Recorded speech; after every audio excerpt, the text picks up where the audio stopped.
Esta semana, en Conversaciones con Cebrián, el protagonista es uno de los padres fundadores de la Constitución. El abogado Miguel Roca, nacido en los años 40, desempeñó un papel clave en la transición política del país. Defensor del catalanismo, fue uno de los 7 ponentes a los que se encomendó la redacción de la Constitución de 1978 y representaba al grupo vasco y catalán, integrado por las principales formaciones nacionalistas. Durante la conversación, Roca pone de relieve que, a pesar de las enormes dificultades de la época, el espíritu dominante en el Congreso era de reconciliación entre los vencedores y vencidos de la guerra civil, de construcción de un nuevo Estado democrático y de optimismo. Va a ser difícil, decían, pero lo vamos a hacer bien, asegura el abogado. Ambos, protagonistas de este diálogo, reclaman la reconstrucción del consenso y la necesidad de diálogo para acabar con la actual polarización. Repasan la llamada Operación Roca, un intento tras la debacle electoral de 1982 del partido fundado por Adolfo Suárez, la UCD, de lanzar la operación del Partido Reformista que aspiraba a integrar al catalanismo democrático en la gobernación española. Fracasó en las elecciones de 1986 sin obtener un solo escaño. Por cierto, Florentino Pérez, el actual y mítico presidente del Real Madrid, era el secretario general de aquel partido. En la conversación de hoy, grabada hace 2 semanas, se habla de que es preciso devolver la centralidad a la política española, pero también a la europea, y huir de los extremismos y de la confrontación creciente. En suma, una interesante charla en torno a la libertad, base de toda democracia. El político nacionalista catalán se refiere, como es lógico, a la situación actual en Cataluña, ya en plena campaña electoral. Cree que las cosas se han complicado, pero mantiene la esperanza de que pueden resolverse sobre las mismas bases que entonces, cuando él desempeñó un papel clave en el proceso de construcción democrática, sentándose a hablar y respetando al adversario. Y hace también referencia al gobierno actual, a la situación económica del país, a la sequía e incluso hasta el fin de la Golden Visa. No se lo pierdan.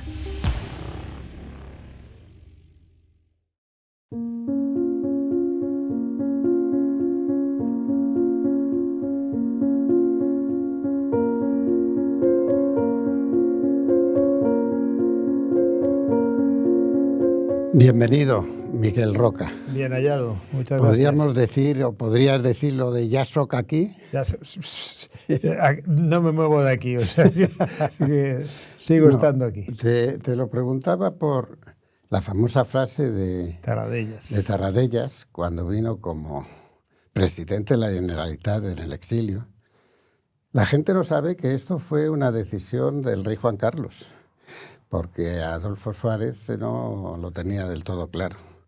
Y testigos, gente muy cercana a Suárez, que fueron testigos de la conversación entre el presidente Tarradellas y Suárez, contaron que la conversación había ido muy mal y que, sin embargo, al día siguiente hubo una conversación... Al mismo día, al salir, ya Tarradellas astutamente...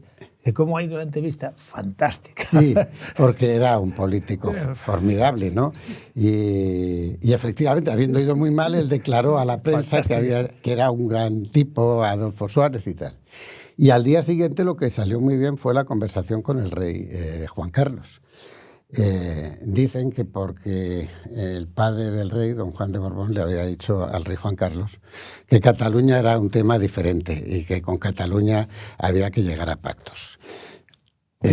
Quiero saber un poco tu opinión sobre eso. Tiene su actualidad, sí. Pero lo que es más gracioso de esta entrevista entre Suárez y Tarradellas es que, aparte de esta salida diciendo fantástico, es que él puso solo un requisito para la entrevista, que se dijese el honorable Tarradellas. El comunicado era el honorable, porque el honorable, este título, era el reconocimiento de su condición de presidente. Y por lo tanto, muy astutamente, él dice, yo no vengo aquí, diríamos, camuflado, yo vengo aquí en mi condición de presidente de la Generalitat. Hubo la discusión de si era molt honorable o honorable, y dijeron, bueno, esto en castellano, esto es molt honorable y el muy honorable, entonces dijeron honorable. Pero con esto, él consiguió realmente el reconocimiento de un estatus. He querido comenzar la conversación citando al presidente Tarradellas, con el que tuve una relación frecuente y muy buena, porque efectivamente Cataluña está de actualidad desde hace años ya, y porque Cataluña ha tenido siempre fama de ser un país de pactos, de ser un país de acuerdos, de ser un país efectivamente dialogante. Y tú mismo, tu padre, cuando en su actividad política lo que hizo fue también pactos, incluso pactos que trataban de acabar con la guerra civil española, desde su exilio en París, etcétera y tal, ¿no? Y tú representabas no solo a Cataluña, sino a lo que era el bloque nacionalista vasco-catalán, por así decirlo, en la Comisión Constitucional, entre otras cosas porque el Partido Socialista Obrero Español cedió uno de los puestos que teóricamente le correspondía precisamente para que las nacionalidades estuvieran allí representadas. Yo creo, vale, que esta historia siempre se cuenta con esta visión. No exactamente así, también así, pero además, porque si en vez de 7 ponentes éramos 9, no había manera de excluir a Tierno Galván. Y en aquel momento esta presencia les molestaba porque era de competencia en su espacio socialista, ¿no? Pero sí, ciertamente entonces esto es lo que se tradujo, es que los socialistas, para justificar el número 7 de ponentes, renunciaron a uno, y esto permitió la presencia que en aquel momento era la del grupo parlamentario vasco-catalán, que yo actuaba como portavoz. Tarradellas regresa antes de la aprobación de la Constitución.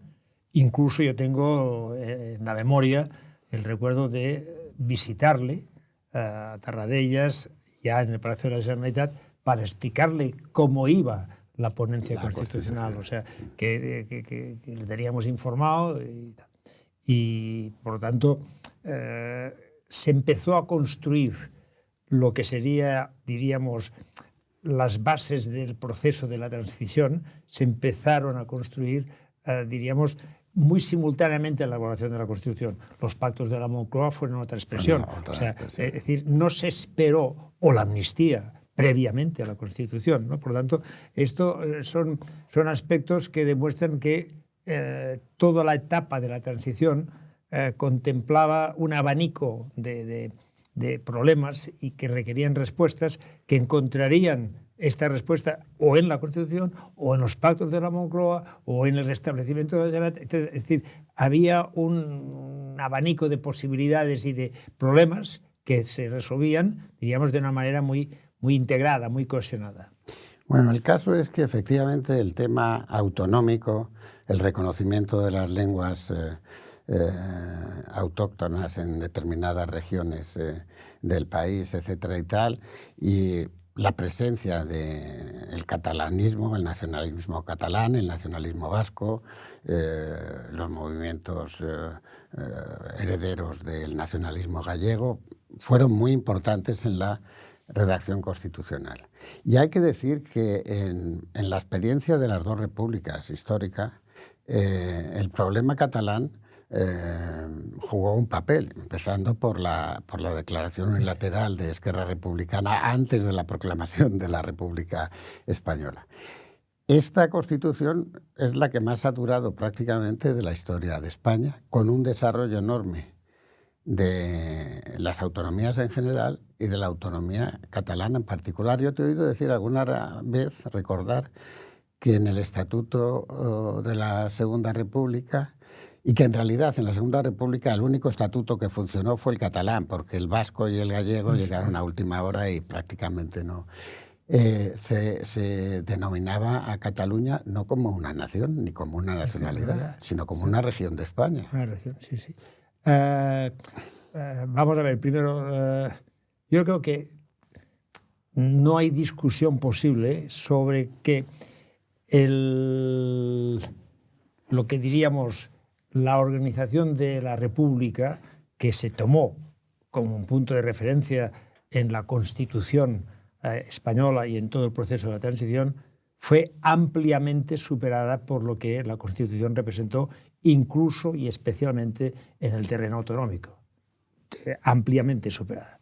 En los aspectos de, incluso propiamente en el sistema educativo o en el sistema de la protección de las lenguas, etc. Esto fue ampliamente superado por la Constitución. Tú sabes que de hecho hay una crítica que se formula a veces, es decir, que fue un error la generalización autonómica. Yo creo sinceramente que no. Y lo he defendido siempre y lo seguiré defendiendo. Es decir, en mi manera de entender lo que es la democracia es muy difícil que yo niegue a los demás el derecho que reclamo para mí. Si yo estoy pidiendo para Cataluña un derecho al autogobierno, un derecho a poder tener una expresión de poder compartido, y otros lo quieren y tienen, a mi entender, más o menos fundamento, pero lo quieren, yo no voy a oponerme a ello. No me parece correcto. O sea, me parecería incorrecto de que, como ellos lo piden, yo tenga menos derecho. O sea, la generalización se convierta en una dilución. No. Pero la transformación de España de un Estado totalitario y centralista en un Estado democrático y descentralizado fue absoluta. Puede estar hoy unos dicen que fue es igual. La transformación es espectacular. No hay ningún otro país del mundo occidental que haya vivido un proceso tan rápido de transformación del poder como nosotros practicamos. Es más, esto es que se reconoce en todas partes. O sea, todavía te invitan, para entendernos, a universidades para que expliques cómo se hizo aquello. Porque la única experiencia de una transformación de un Estado totalitario a un Estado democrático y descentralizado la tuvo Alemania después de la Segunda Guerra Mundial, con una diferencia, que ahí la descentralización la hicieron los tanques americanos para evitar que hubiera una centralización que de nuevo fuera tentadora para la resurrección del nazismo. Aquí la hicimos nosotros solos, sin tanques de nadie. Esto es espectacular. Aquello fue muy bueno. Y ahora se quiere, para entendernos, poner en cuestión. Para eso está la libertad. Pero lo que hicimos en aquel momento fue espectacular. A mí lo que yo efectivamente, en mi condición de periodista, fui testigo directo y tuve un trato directo con muchísimos líderes políticos del momento, etcétera, y concretamente con el general Gutiérrez Mellado me invitaron muchas veces a dar conferencias en América Latina, esencialmente en Argentina con la Junta Militar todavía, en Chile con Pinochet, en Uruguay con la Junta Militar, para explicar cómo se podía hacer aquello. Y he de decir que todavía ahora en algunos países de América Latina que han vuelto a tener conflictos internos serios, nos llaman a algunas personas que vivimos la transición para que expliquemos eso. Y pese a eso, se está transmitiendo el mensaje desde la clase política, se está transmitiendo el mensaje y desde la clase política a derecha e izquierda, según qué casos, de que aquello fue un invento y fue un truco y fue una trampa y no fue una reconciliación, que es lo que pasó, ¿no? Es que es una crítica que cae por su propia base. La reconciliación se inicia el mismo día en que se constituye el Congreso de los Diputados, después de las primeras elecciones democráticas. Compasionaria. Exactamente. Es decir, aquella imagen que vale más que miles y miles de palabras. Se constituye la mesa de edad que va a presidir, diríamos, la sesión de apertura de la Asamblea Constituyente, del Congreso Constituyente, y por aquellos escalones de ahí arriba baja la pasionaria acompañada de Rafael Alberti. Y que le espera abajo, para incorporarse juntos a la mesa, espera B. de Arteaga. Claro, esta imagen, que no me hablen de que esto fue... No, es la fachosfera, como ahora se dice. Es ridículo, es que detrás de aquello había muchísimos muertos. Muchos. Y muchísimos muchísima presos, represión. Exiliados. Muchísimo exilio. Era una cosa impresionante. Y aquello era la imagen de decir, lo vamos a hacer bien.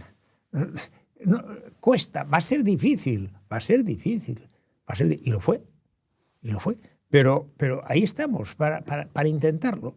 Y había una voluntad muy dominante de que aquellos esfuerzos salieran bien. Y yo creo que esto no deberíamos valorarlo simplemente, déjame decirte, por la satisfacción que me pueda inspirar a los que estábamos allí en aquel momento. No, por una razón. Porque quiere decir que si en una ocasión tan difícil lo hicimos bien, ¿por qué no podemos volver a hacerlo bien en otras ocasiones? Esa es mi pregunta. ¿Por qué no podemos hacerlo bien? Porque todavía hoy, desde muchos países que quieren hacer la transición, no sé en tu caso, supongo que sí, desde luego en el mío y en otros que conozco, nos llaman para que participemos, y todavía hoy la transición española en países con gobiernos de izquierda y con gobiernos es un ejemplo de reconciliación, ¿no? Antes de llegar a saber qué ha pasado para que estemos en la actual situación, con el descrédito terrible de la clase política en general, con la sensación de que no nos representan, eslogan que utilizó Podemos, y que en gran medida yo creo que responde a una sensación popular de que por un lado están estos señores, la España oficial, como decíamos en el franquismo, y por otro lado está la España real, que incluía a la Cataluña real, a la Euskadi real, a las gentes y a las personas y a los electores que no encuentran respuesta a sus deseos ni solución a sus problemas. ¿Qué ha pasado, no? Pero antes quería referirme a una experiencia que tú tuviste y que efectivamente pudiera servir de ejemplo nuevamente ahora, que es buscar la centralidad a través de un partido liberal, inicialmente liderado por ti, pero cuyo secretario general la gente ya no se acuerda. Era Florentino Pérez, el legendario presidente del Real Madrid, que estaba en la política y que fue secretario general de tu partido en un intento formidable de hacer, pues es un partido de centro liberal capaz de ser bisagra o alternativa a todo aquello, ¿no? de romper el efecto bloqueante de la polarización. Es decir, esto hoy ya no hay nadie en la doctrina política que no acepte que la polarización bloquea. Cuando se polarizan los dos lados, se justifican a sí mismo para evitar que el otro gane. No me comprometo a nada, simplemente intento evitar que el otro gane. Claro, si aquí no hay una fuerza que sea capaz de distensionar y abiertamente poder interlocutar con unos y con otros, poder hablar, poder pactar puntualmente o más establemente, pero que pueda realmente aportar la estabilidad que solo la centralidad puede dar en la vida política de las democracias liberales.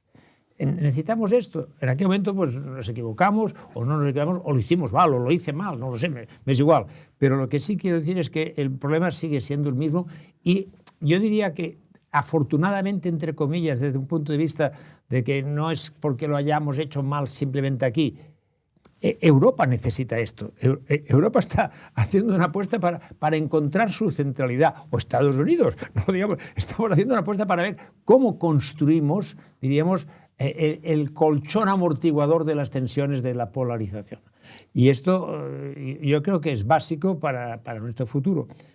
Seguramente una parte de esta situación tiene mucho que ver con, yo creo, una cosa que no hemos hecho bien, seguro.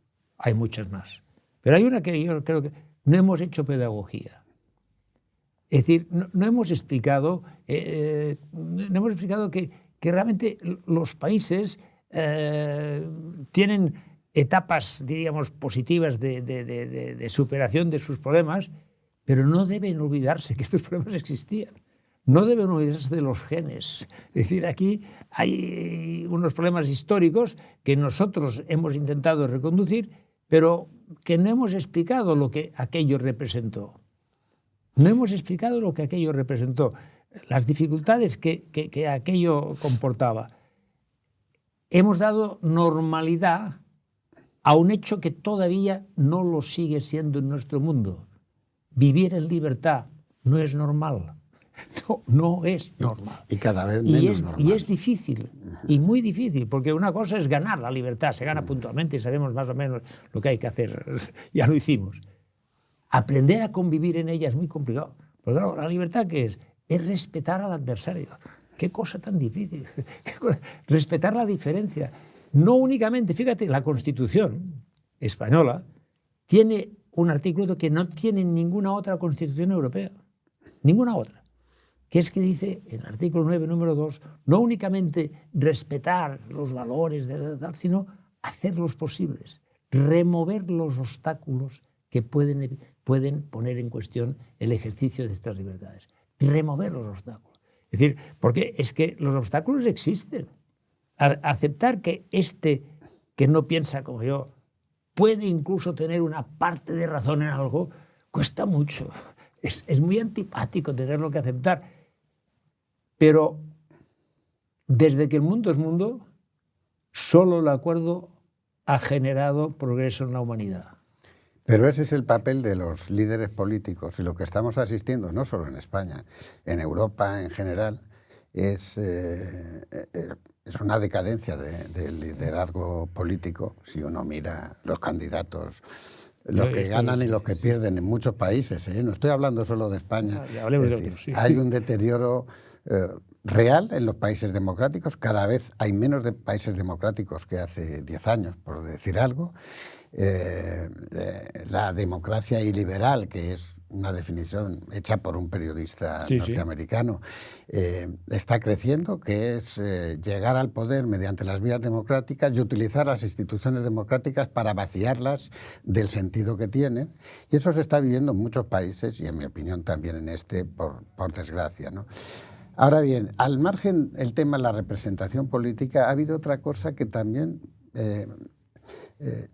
ha ido, no a mal, pero no ha ido tan bien como iba, que era un sueño o una esperanza que teníamos muchos españoles, yo soy madrileño, de la llamada especie de bicapitalidad española. Cosa que sucede en muchos países. Washington es la capital federal de los Estados Unidos, pero Nueva York es la capital ha sido la capital del mundo occidental. Roma es la capital de Italia, pero la capital industrial, etcétera, es Milán.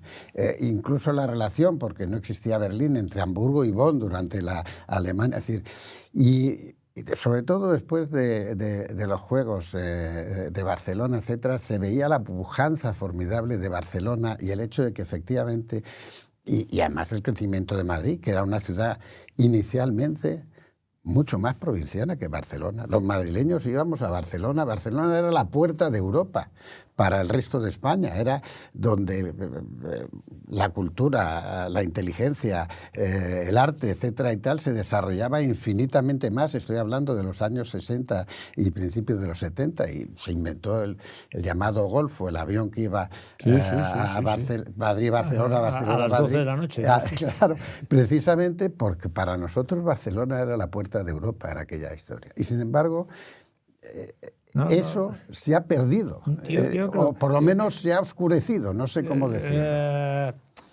Vamos a ver, a mí me gusta explicar en Madrid, cuando se habla del tema de Cataluña en términos actuales, es decir, hombre, de un problema que hace 200 años que dura, como mínimo debemos reconocer que es un problema.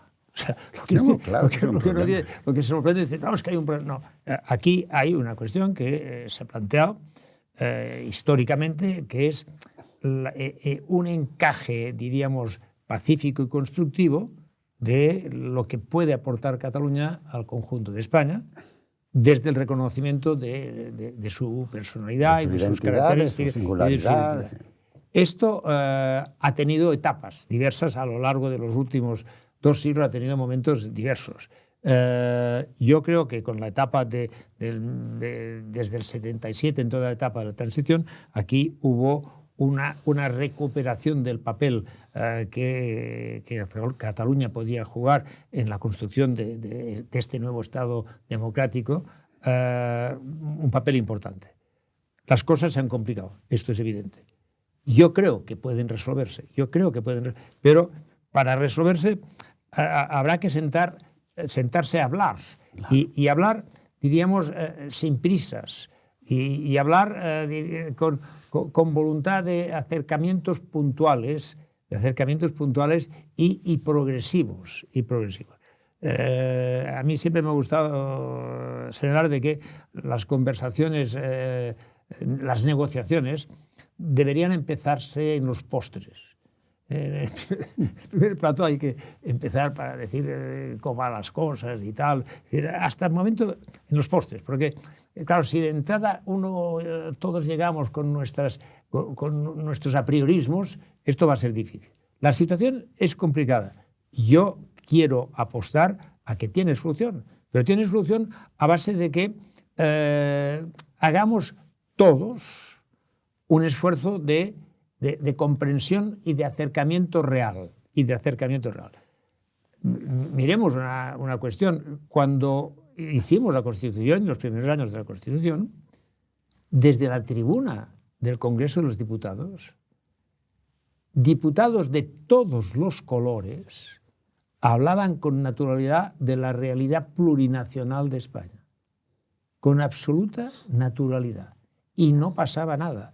Ahora simplemente hablar de la pluralidad ya parece que... Oye, la diversidad va con la modernidad. Somos heterogéneos, gracias a Dios. Somos diferentes, gracias a Dios. Esto es bueno, porque la diferencia enriquece.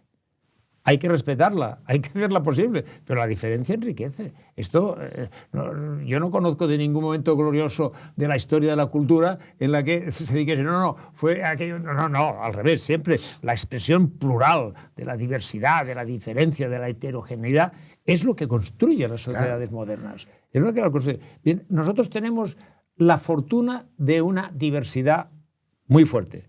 Aceptémosla. Aceptemos esta diversidad y acerquémonos a hablar con naturalidad, pero no empecemos ya diciendo, pues mira que tú, a base de decir, pues mira que tú, sí, esto no tiene solución. Hay que hablar. Es un problema complejo y la situación se ha complicado y lo hace más difícil. Pero yo, racionalmente, no puedo renunciar a decir que este problema no tiene solución. No puedo. No, tiene que tener solución. Me insulta a mi condición de ser civilizado, ¿no? Tiene que tener solución. Yo también creo que tiene solución, pero creo que no se la están dando. Es decir, que este es el problema. En primer lugar, primero porque hay diversidad incluso al interior de cada autonomía. Es decir, y además no contamos con que haya 5 o 6 millones de ciudadanos aquí en este país que vienen de países lejanos, que se han integrado, que tratan de integrarse y que merecen también reconocimiento en su diversidad, etcétera, ¿no? Pero a mí lo que me preocupa es que efectivamente esa búsqueda de la centralidad política pues no aparece. Una cosa muy interesante es cuando Felipe González pierde las elecciones ante Aznar. Felipe González le recomienda a Pujol. Hay que decir que la relación entre Pujol y Felipe González era muy fluida y muy buena, y que Pujol, al margen de los otros errores y lo que se quiera decir de él, fue un personaje muy importante también en la transición española. Y igual que el rey Juan Carlos, que también ha cometido otros errores, pero sin estas personas no hubiera sido posible lo que se hizo, ¿no? Y Pujol incluso luego llegó a explicar por qué había pactado con José María Aznar, que no era una derecha muy suave, precisa, pero hubo pasos positivos, tanto para la evolución de lo que era el Partido Popular, por un lado, como para la evolución del proceso autonómico catalán, etcétera y tal, ¿no? Yo también creo que hay solución, pero vuelvo a decir, hay que querer dársela.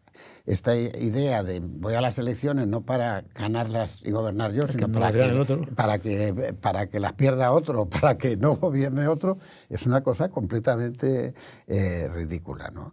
Y ojalá, es decir, obviamente, yo apoyé los indultos en mis artículos del País, porque obviamente no puede haber soluciones si un número considerable de líderes políticos, independientemente de cuáles han sido sus responsabilidades, pues no tienen acceso al debate político, etcétera y tal, ¿no?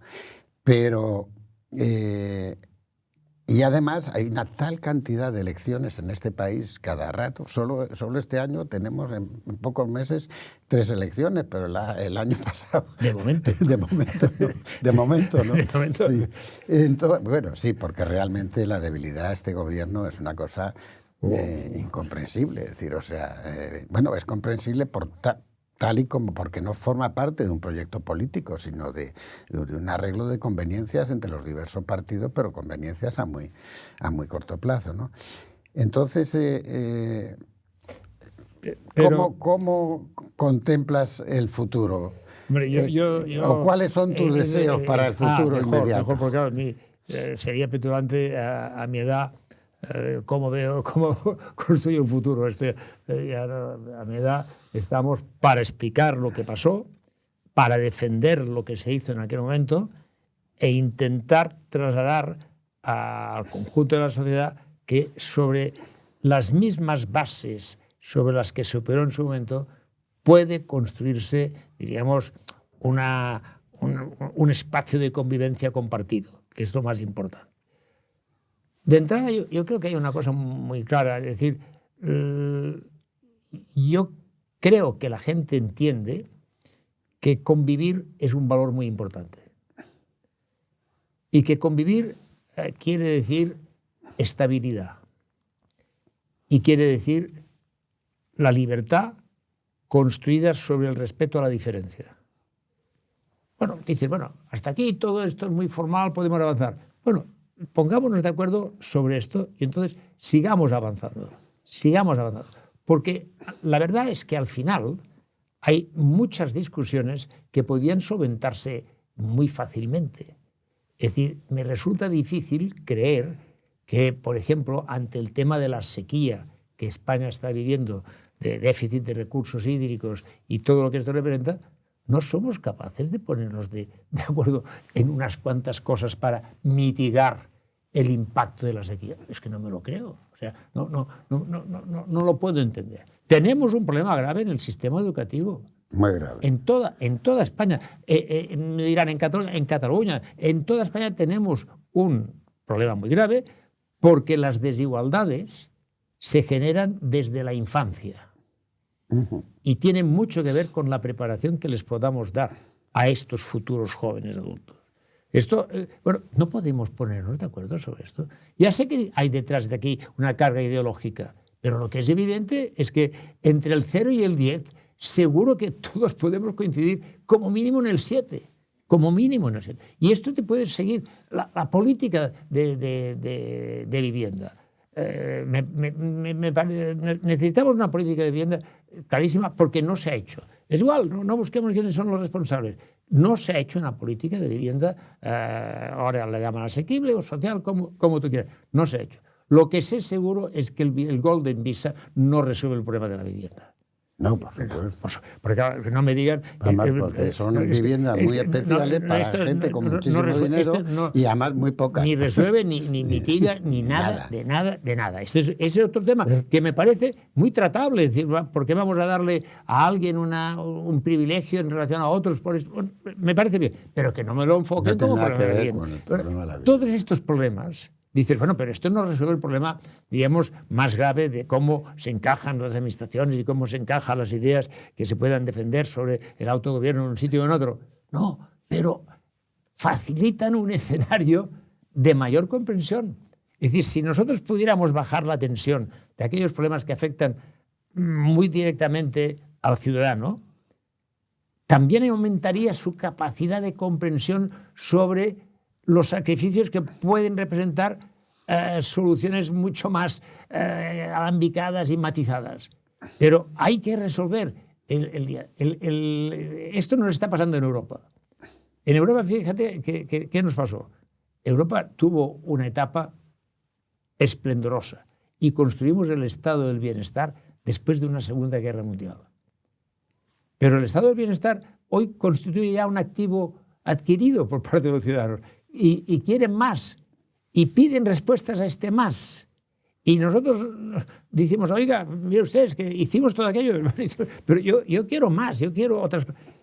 Hemos de ser capaces de afrontar con mucha más voluntad, con mucho más coraje, problemas que afectan a la realidad, a la vida diaria de los ciudadanos, y que esto les permitiría recuperar la confianza. Y esta recuperación de confianza nos habilitaría para entrar en los problemas más importantes, más graves. Es muy triste una cosa, Luis. A uno les gusta, a otros no les gusta. Yo no lo valoro. Pero es cierto que hoy, económicamente, España está mejor que la media europea. ¿En según qué aspectos? Vale. Porque no en la deuda, no en la inversión extranjera, no en la productividad y no en el paro. Muy bien. Es decir, o sea, ¿en según qué aspectos? En según qué aspectos estamos mejor. Y estamos mejor de lo que estábamos. Esto es seguro. Seguro, hemos progresado. Bueno, oiga, expliquémoslo esto y aceptémoslo, porque esto, hombre, nos da moral. Si dicen, ¿cómo están ustedes? Fatal. ¿Cómo estaban? Fatal. ¿Y cómo están ahora? Peor que antes. Bien, fantástico. Pues vamos al futuro con una ilusión enorme. No es verdad. España ha tenido en los últimos 40 años una transformación espectacular. Hemos pasado unas etapas de crisis como lo han pasado todo el mundo. Nosotros las hemos vivido de una manera muy especial y muy dura, pero en este momento hay cosas, magnitudes que operan positivamente. Bueno, juguemos esta carta. Es decir, si nuestra sociedad no tiene confianza en sí misma, no hará nada. Pero yo creo que sí tiene... Que esto, perdóname, si ahora no hablo mucho y cuando hablo pues me aprovecho. Me parece muy bien. Pero lo que es evidente es de que lo más característico de la transición fue que la gente tenía confianza en que se iba a hacer bien. Yo diría además que la transición...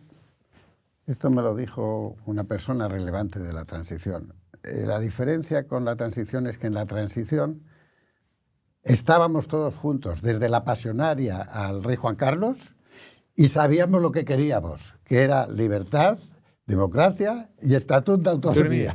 Y ahora estamos todos divididos y no está claro que tengamos un objetivo común. Espero que se... digo la clase política, pero yo sí creo en los españoles, yo creo en la sociedad española. Yo espero que se me entienda bien lo que quiero decir. Siempre tiene un riesgo, ¿no?, de que lo diga mal. Pero el día que se aprobó el Estatuto de Autonomía de Cataluña, en aquel día, en el Congreso de los Diputados, Suárez, desde su escaño, sube para felicitar a los de la minoría catalana como un poco representativos de lo que podía ser aquel momento. Sube para felicitar. Antes de que llegue a mi escaño para felicitarme, yo noto aquí una mano de un diputado que llama mi atención. Y yo me doy la vuelta, y es Blas Piñar. ¡Qué barbaridad! Que acababa de hacer una intervención brutal contra el estatuto. Contra el estatuto. Pero viene y me dice, felicidades porque yo sé lo que esto representa para ti. Este era el espíritu de la transición. Blas Piñar había subido para decir, a la tribuna para decir todos los males que a su entender esto representaba. Pero era capaz de distinguir esto de la relación personal con sus compañeros diputados. Esto hizo posible la transición. Esto nos dio coraje, fuerza. Nos sentimos, diríamos, orgullosos de lo que estábamos haciendo. Era un esfuerzo colectivo. Y era un esfuerzo absolutamente colectivo. Yo siempre he dicho, y lo repito, que cuando dicen, ustedes redactaron la Constitución, no, mire, la Constitución la redactó el pueblo, de verdad. No lo digo, no, nosotros éramos unos amanuenses, como diría Vargas Llosa, un escribidor que estaba ahí escribiendo lo que la gente decía. Y esto, claro, es bastante espectacular. ¿Por qué hemos olvidado esto? Es como si alguien me dice, en Francia, no sé cuántos años después, todavía, para entendernos, mitifican la Revolución Francesa. Es decir, todos se sienten, en cierto modo, herederos de la Revolución Francesa, de un lado y de otro, de un color y de otro. Entonces, nosotros hicimos una cosa impresionante, que no era únicamente una respuesta a la dictadura de Franco. No, era una respuesta a la dictadura de Franco, a la guerra civil, a todo lo que había sido una larga confrontación inquisitorial que España había vivido desde finales del 18 y a una serie de guerras civiles durante todo el 19. Nosotros sí, yo siempre he dicho que nosotros no entramos en las guerras mundiales porque estábamos tan ocupados en matarnos entre nosotros que no teníamos tiempo de matarnos con los de fuera. Pero era esto. Y a esto le damos respuesta.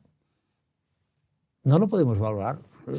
Yo creo que sí lo podemos valorar, pero creo que hay que ayudarlo también desde el proceso legislativo. Yo creo que obviamente, primero, el título octavo, el título de las autonomías, que fue el más complicado probablemente no sé si fue el más complicado, pero se ha quedado muy antiguo, porque además habla de cómo puedes obtener la autonomía por la vía rápida, por la vía lenta, etcétera.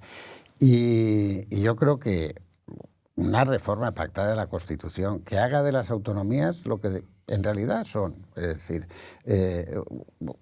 un inicio o una cuna de un Estado federal, que tampoco hay que pensar mucho para saber cómo funciona un Estado federal, porque hay muchos ejemplos en países democráticos, prósperos, etcétera y tal. Si yo hago o hacía una conferencia en Estados Unidos, cuando hablaba de España no decía Estado autonómico, decía un Estado casi federal, porque para ellos decir Estado autonómico no entendían lo que quería decir. Y nuestra estructura, en la medida en que también nos inspiramos en la República Federal Alemana, la estructura de un Estado autonómico tiene mucho, se parece en mucho, no del todo, pero se parece mucho al... Pero hay muchas cosas casi copiadas de la Constitución de Bonn, ¿no? Sí, mira, el famoso artículo 155, que es el 37 de la Constitución Federal. Pero déjame decir, por ejemplo, hay una reforma que deberíamos ser capaces de hacer, que es la de la reforma del Senado. Si el Estado autonómico se ha consolidado, requiere de un Senado que dé respuesta a una Cámara que sea auténticamente de representación territorial. Hoy no lo es. No, hoy es al revés. Resulta que la representación territorial está más en el Congreso y en el Senado hay unas mayorías absolutas que lo opacan. Lo que ocurre es que el tema que nosotros hemos de tener muy presente es de que aquella Constitución del 78 fue la primera Constitución que España sometió al referéndum popular. Y fue aprobada por un 90% de los ciudadanos españoles. Si la queremos reformar, ya sé que el 90% es mucho pedir, pero sí que sería bueno que tuviera Tiene que haber un consenso. Un consenso. Claro. Y, por lo tanto, el consenso no lo podemos situar simplemente en la Constitución. Deberíamos empezar unos días antes a practicar el consenso en otras cosas que habiliten o alimenten el deseo de encontrar también un consenso para unas reformas puntuales que la Constitución podría acometer, incluso dando respuesta a lo que ha sido la propia evolución de la sociedad en desarrollo de la Constitución, en el propio desarrollo de la Constitución. O sea, la Constitución ha tenido interpretaciones amplias en algunos campos, en donde ahora podría recogerse y establecerse como texto normativo, ¿no? Pero falta voluntad. Es decir, al final la cultura del acuerdo es un problema de voluntad. Es un problema de voluntad. Es decir, y yo ya entiendo, porque no es muy fácil cuando ya estás ahí distante que te instales en la crítica. Yo ya entiendo que esto del acuerdo es complicado, es difícil. Yo ya lo entiendo. Pero hay que esforzarse. Es que hay que esforzarse. Porque tenemos algunos aspectos que deben ser resueltos. O sea, no quiero meterme en más líos de los que me corresponden, pero no podemos resolver el Consejo General del Poder Judicial. Tendremos que resolverlo. No, estamos en una situación de incumplimiento constitucional. No lo podemos hacer. Claro, se invocan otras inconstitucionalidades, como tú sabes, pero claro, nos olvidamos de que aquí hay una cosa tan fundamental como afrontar desde el respeto institucional lo que debe ser, diríamos, un eficaz funcionamiento de la Administración de Justicia. Pero la responsabilidad es de los dos partidos. Y yo diría de los dos y de todos. Bueno, pero sí, sobre todo, ¿por qué los presidentes? Lo que dice la ley es que las cámaras deben elegir por 3/5. ¿Por qué los presidentes de las cámaras no convocan a la Comisión de Justicia o a una comisión determinada y empieza un proceso dentro de las cámaras y no en los despachos particulares de los ministros y de los representantes de la oposición, y se presentan los candidatos que se tengan que presentar? Y hay un esfuerzo parlamentario, ¿no? Porque yo creo que la otra reforma absolutamente necesaria para que haya la cultura del acuerdo es un cambio de las leyes electorales. Lo de las listas cerradas y bloqueadas nos está llevando a la partitocracia de tal manera, y la partitocracia es un problema serio para el sistema de representación política. Pero incluso, déjame decirte, yo tengo la sensación de que podríamos habilitar el tema de la segunda vuelta francesa. Por ejemplo. Porque, claro, la segunda vuelta francesa tiene una gran ventaja, una ventaja, a mi entender, que es que el pacto lo hace el elector, no el partido. O sea, no es aquello de decir, yo pacto con este partido con el que había dicho que no pactaría jamás. No, es el elector que en una segunda vuelta dice, el partido que yo votaba no sale, pues voy a votar este. Lo ha hecho el elector, no lo ha hecho el partido. Esto descarga de mucha tensión y genera posibilidades de mayorías más estables. Todos sabemos que hay valores que se han revalorizado a lo largo del tiempo. Hemos aprendido que esto de la estabilidad realmente es un valor muy importante. Ya lo creo que lo es. La estabilidad institucional es muy importante. Y, por lo tanto, cuando nosotros entramos en crisis institucional, esto es muy pesado. Miguel está agonizando ya esta conversación porque hay tantas cosas interesantes. Pensaba que me lo decían a mí. No. Somos de la misma quinta, o sea que no. Es decir, no. Pero antes de eso, quisiera hacer una breve referencia. Estamos en un periodo electoral, lo hemos tenido en Galicia, ahora estamos en Cataluña, luego vienen... ¿Tú crees que después de este periodo electoral en Cataluña y luego de las europeas, que también, independientemente de cuál sea el resultado y tal y como se están configurando las fuerzas políticas, ¿tú crees que efectivamente, en vez de hacer leyes sobre la limitación del alquiler, o además de hacer leyes sobre la limitación del alquiler y no sé qué tal y eso, los gobiernos autonómicos y el gobierno central van a hacer viviendas, que es lo que se necesita, y van a dedicar un verdadero esfuerzo presupuestario a la construcción de viviendas sociales, que es como se resuelve el problema de la vivienda fundamentalmente, es decir, y no con la Golden Visa ni con estas cosas? ¿Tú crees que la convivencia en Cataluña, independientemente de cuál sea el resultado de las elecciones, y tal y como es la tensión que hay, con los problemas que hay en la educación respecto al uso de las lenguas maternas, castellano o catalán, ¿no? Es decir, los problemas que hay en la sanidad, etcétera, ¿podemos confiar en que la clase política llegue a esta política del acuerdo, del consenso, y que mejore la vida de los ciudadanos gracias a las personas que ellos van a elegir? Déjame decirte, yo quiero confiar. Es que sería muy triste. Uno cada mañana tiene que levantarse silbando, a poder ser, ¿no?, de buen humor y tal. Yo tengo confianza en que las cosas pueden ir a mejor. Y no únicamente tengo la confianza, sino que, para entendernos, insto a que esta confianza encuentre su origen en el comportamiento de los protagonistas políticos. Quiero defender que cada uno tiene derecho a pensar lo que quiera. La democracia y la libertad es para eso. La libertad no pido a nadie la renuncia ideológica, ni la renuncia de sus planteamientos. Lo que digo es de que esto debe hacerse compatible con el respeto a los derechos de los demás y entre todos encontrar fórmulas que aseguren convivencia, estabilidad, progreso. Convivencia, estabilidad, progreso. Claro que creo que es posible. Es decir, ¿Y además de posible es previsible? Harari dice en su libro no el del Homo sapiens, el segundo, el Homo Deus, dice aquello, dice, la eternidad no es previsible, pero no es imposible. Por lo tanto, previsible lo que tú dices no, en este momento cuesta de entender, pero es posible. Es posible, claro que es posible. Claro que es posible. Es decir, nos costará entenderlos, seguro, pero todo lo que se ha hecho en otros momentos de nuestra historia también era difícil, también lo era. Y es que hemos de ser, diríamos, muy desgraciados para entendernos.